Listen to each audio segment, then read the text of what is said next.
Hi friends, എല്ലാവർക്കും പൊടീസ് വേൾഡിലേക്ക് സ്വാഗതം.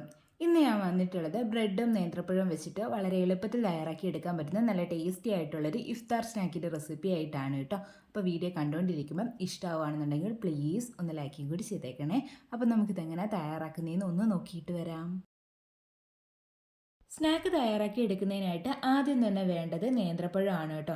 അപ്പോൾ ഞാനിവിടെ ഈ ഒരു വലിപ്പത്തിലുള്ള ഒരു നേന്ത്രപ്പഴമാണ് എടുത്തിട്ടുള്ളത്. അത്യാവശ്യം പഴുത്ത നേന്ത്രപ്പഴമാണ് വേണ്ടത് കേട്ടോ. അപ്പോൾ ആദ്യം ഞാനൊന്ന് കട്ട് ചെയ്തെടുത്തിട്ടുണ്ട്. അടുത്തതായിട്ട് ഒരു പാനിലേക്ക് 1 ടേബിൾ സ്പൂൺ അളവിൽ നെയ്യൊന്ന് ഒഴിച്ചു കൊടുക്കാം. നെയ്യൊന്ന് ചൂടായി വരുമ്പോഴേക്കും നമ്മൾ കട്ട് ചെയ്ത് വെച്ചിട്ടുണ്ടായിരുന്ന നേന്ത്രപ്പഴം ചേർത്ത് കൊടുക്കാം. എന്നിട്ട് ഇത് നന്നായിട്ടൊന്ന് മിക്സ് ആക്കിയിട്ട് എടുക്കാം. അതിനുശേഷം ഇത് നന്നായിട്ടൊന്ന് വഴറ്റിയിട്ട് എടുക്കാം കേട്ടോ. ആ ഒരു നെയ്യിൽ കിടന്നിട്ട് ഇതൊന്ന് വഴണ്ടി വരണം. ഒരു 3-4 മിനിറ്റൊക്കെ മതിയാവട്ടെ ഇതൊന്ന് വഴണ്ടി വരാൻ വേണ്ടിയിട്ട്. ഇത് ചെറുതായിട്ടൊന്ന് ഉടഞ്ഞൊക്കെ കിട്ടും. അതുവരെ വേണം ഒന്ന് വഴറ്റിയെടുക്കാൻ വേണ്ടിയിട്ട്. കളറൊന്നും ചേഞ്ച് ആവേണ്ട ആവശ്യമില്ല കേട്ടോ. അപ്പോൾ നേന്ത്രപ്പഴമൊക്കെ ഒന്ന് വഴണ്ടി വന്നിട്ടുണ്ട്. ചെറുതായിട്ടൊന്ന് ഉടഞ്ഞും കൂടി വന്നിട്ടുണ്ട് കേട്ടോ. എടുക്കുന്ന നേന്ത്രപ്പഴം പഴുത്തയല്ലാന്നുണ്ടെങ്കിൽ ഇങ്ങനെ ഉടഞ്ഞു കിട്ടത്തില്ല കേട്ടോ. ഇനി ഇതിലേക്ക് കാഷ്യൂനട്ട് ചേർത്ത് കൊടുക്കാം. ഞാനിവിടെ ഒരു 10 എടുത്തിട്ട് മിക്സിയുടെ ജാറിലിട്ടിട്ട് ജസ്റ്റ് ഒന്ന് ക്രഷ് ചെയ്തെടുത്തിട്ടുണ്ടായിരുന്നു. അത് ഇതിലേക്ക് ചേർത്ത് കൊടുക്കാം. അതിനുശേഷം നന്നായിട്ട് ഒന്നും കൂടി മിക്സ് ആക്കിയിട്ട് എടുക്കാം കേട്ടോ. കാഷ്യൂനട്ട് തന്നെ ചേർത്ത് കൊടുക്കണം എന്നില്ല കേട്ടോ. പകരമായിട്ട് ഇഷ്ടമുള്ള ഏതെങ്കിലും നട്ട്സ് ചേർത്ത് കൊടുക്കാം.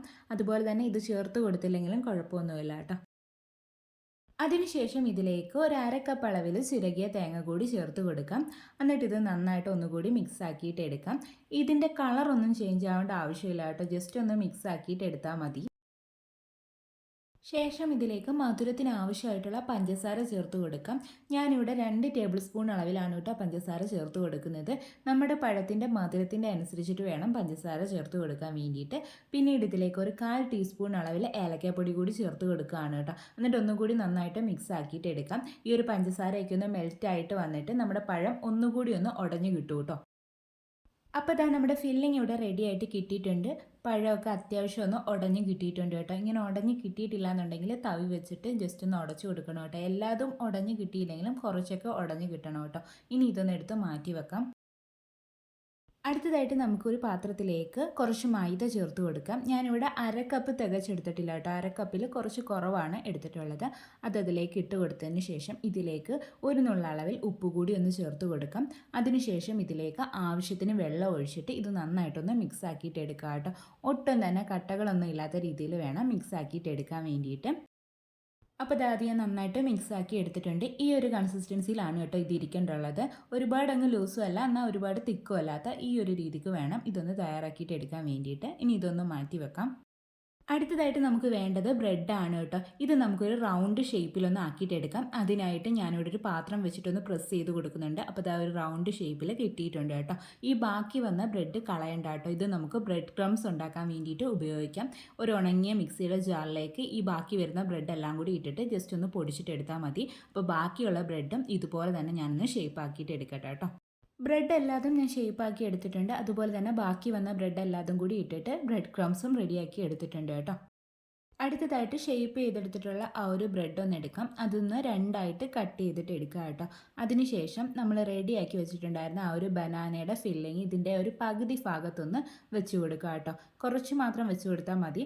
അതിനുശേഷം ആ മറ്റേ ബ്രെഡിൻ്റെ പീസ് ഉണ്ടല്ലോ അത് വെച്ചിട്ട് ഒന്ന് നന്നായിട്ട് പ്രസ് ചെയ്തിട്ടൊന്ന് ഒട്ടിച്ച് കൊടുക്കുക കേട്ടോ.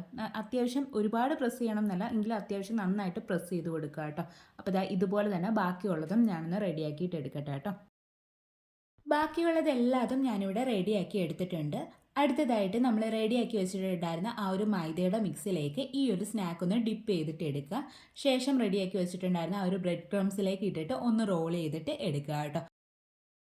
അതിനുശേഷം ബ്രെഡിൻ്റെ സൈഡ് എല്ലാതും ഒന്നുകൂടി ഒന്ന് മൈദയിലൊന്ന് ഡിപ്പ് ചെയ്തിട്ട് എടുക്കുക. എന്നിട്ട് വീണ്ടും ആ ഒരു ബ്രെഡ് ക്രംസിലിട്ടിട്ട് ഒന്നുകൂടി ഒന്ന് റോൾ ചെയ്തിട്ട് എടുക്കുക കേട്ടോ. അപ്പോൾ ഇത്രയേ ഉള്ളൂ. ഇങ്ങനെയാണെന്നുണ്ടെങ്കിൽ അകത്ത് വെച്ചിട്ടുള്ള ഫില്ലിംഗ് ഒന്നും പുറത്തേക്ക് പോകത്തില്ല കേട്ടോ.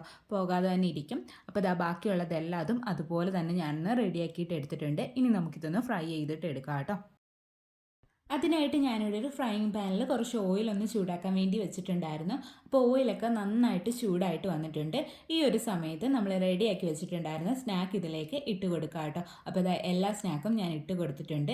ഇനി ഫ്ലെയിം ഒരു മീഡിയത്തിലേക്ക് മാറ്റി കൊടുക്കുക കേട്ടോ. മീഡിയം ഫ്ലെയിമിൽ വെച്ചിട്ട് നമുക്കിതങ്ങ് ഫ്രൈ ആക്കിയിട്ട് എടുക്കാം. ഇപ്പോൾ ഇതിൽ ഒന്നും ചെയ്യാൻ പോകരുത് കേട്ടോ. ഇതിൻ്റെ ഒരു സൈഡ് ഒന്ന് കുക്കായി വരുമ്പോഴത്തേക്ക് നമുക്ക് തിരിച്ചിട്ട് കൊടുത്താൽ മതിയാവും കേട്ടോ. അപ്പോൾ ദാ നമ്മുടെ സ്നാക്കിൻ്റെ ഒരു സൈഡ് ഒന്ന് റെഡി ആയിട്ട് വന്നിട്ടുണ്ട്. ഇനി ഇതല്ലാതെ ഒന്ന് തിരിച്ചിട്ട് കൊടുക്കുക കേട്ടോ. അങ്ങനെ തിരിച്ചും മറിച്ചും ഇട്ടിട്ട് ഇത് നല്ലൊരു ഗോൾഡൻ ബ്രൗൺ കളർ ആവുന്നിടം വരെ നമുക്കൊന്ന് ഫ്രൈ ആക്കിയിട്ട് എടുക്കാം.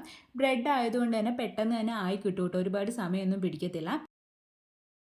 അപ്പോൾ ദാ നമ്മുടെ സ്നാക്ക് എല്ലാതും ഇവിടെ റെഡി ആയിട്ട് വന്നിട്ടുണ്ട്. ഇനി നമുക്കിതൊന്ന് കോരി മാറ്റാം. അപ്പോൾ ദാ ഇത്രയേ ഉള്ളൂ. വളരെ എളുപ്പത്തിൽ തയ്യാറാക്കി എടുക്കാൻ പറ്റുന്ന നല്ല ടേസ്റ്റി ആയിട്ടുള്ള ഇഫ്താർ സ്നാക്ക് ഇവിടെ റെഡി ആയിട്ടുണ്ട്. അപ്പോൾ എല്ലാവരും ഒന്ന് ട്രൈ ചെയ്ത് നോക്കണേ. ട്രൈ ചെയ്ത് നോക്കിയിട്ട് അഭിപ്രായം പറയാൻ മറക്കരുതേ. ഈ ഒരളവിൽ എനിക്കൊരു 7 സ്നാക്കാണ് കേട്ടോ കിട്ടിയിട്ടുള്ളത്. ഇതുപോലുള്ള ഒരുപാട് റെസിപ്പീസ് നമ്മുടെ ചാനലുണ്ട്. എല്ലാവരും ഒന്ന് കയറി കണ്ടു നോക്കണേ. വീഡിയോ ഇഷ്ടമാവുകയാണെന്നുണ്ടെങ്കിൽ ലൈക്ക് ചെയ്യാൻ മറന്നു പോകല്ലേ. അപ്പോൾ അത് ആദ്യം ഞാനൊന്ന് മുറിച്ചിട്ടും കൂടി കാണിക്കുന്നുണ്ട്. നമ്മുടെ ചാനൽ ആദ്യമായിട്ട് കാണുന്നവരൊക്കെ ഉണ്ടെങ്കിൽ പ്ലീസ് ഒന്ന് സബ്സ്ക്രൈബ് ചെയ്ത് സപ്പോർട്ടും കൂടി ചെയ്യണേ. വീണ്ടും നല്ലൊരു വീഡിയോ ആയിട്ട് വരാം. Thanks for watching.